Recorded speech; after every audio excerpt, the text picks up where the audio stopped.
আসসালামু আলাইকুম, hello everyone, welcome back to my channel. আশা করছি আপনারা সকলে অনেক ভালো আছেন। আজকের পর্বে আমাদের ভিডিওটি হলো ইফতার রেসিপি, পুঁই শাকের পাকোড়া এবং আলুর চপ। খুবই সহজভাবে এবং অল্প সময়ে তৈরি করে নেব।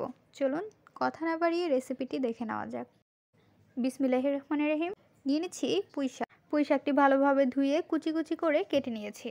এর মধ্যে দিয়ে দিচ্ছি মসুরের ডাল। ডালটি আমরা ব্লেন্ডার করে নিয়েছি।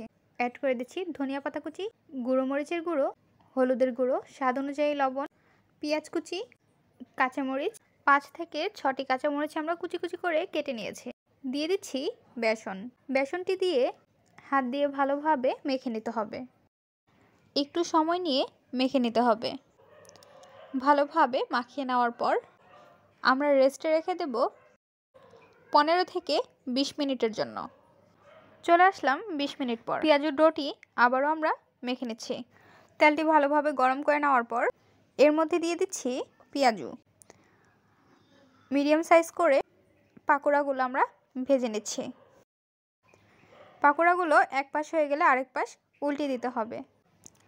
দুই পাশ যখন ভালোভাবে ভাজা হয়ে যাবে, অর্থাৎ এর মধ্যে গোল্ডেন কালার চলে আসবে, তখন আমরা পেঁয়াজুগুলো নামিয়ে নেব। পাকোড়াটি ভালোভাবে ভাজা হয়ে গিয়েছে। আমরা চামচের সাহায্যে নামিয়ে নিচ্ছি। পাকোড়াগুলো নামিয়ে নেওয়ার পর অবশিষ্ট থাকা পাকোড়াগুলো আমরা ভেজে নিচ্ছি। পাকোড়াগুলো ভেজে নেওয়ার পর দিয়ে দিব আলুর চপ। বেসনটি মাখিয়ে নেওয়ার পর এর মধ্যে দিয়ে দিচ্ছি আলুর চপ। আলুর চপটি বেসনের মধ্যে ডুবিয়ে ডুবিয়ে তেলের মধ্যে দিয়ে দিচ্ছি। এক পাশ হয়ে গেলে আরেক পাশ উল্টিয়ে নিতে হবে। দুই পাশ ভালোভাবে ভেজে আলুর চপটি আমরা উঠিয়ে নিব এবং সবগুলো ভাজা হয়ে গেলে পরিবেশন করে নিব।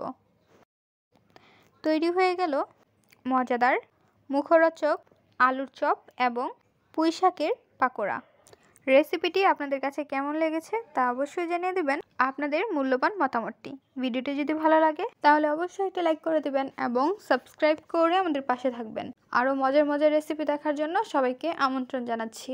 আজকের পর্বে এখানেই বিদায় নিচ্ছি গাইস। আসসালামু আলাইকুম, ভালো থাকবেন সবাই। আল্লাহ হাফেজ।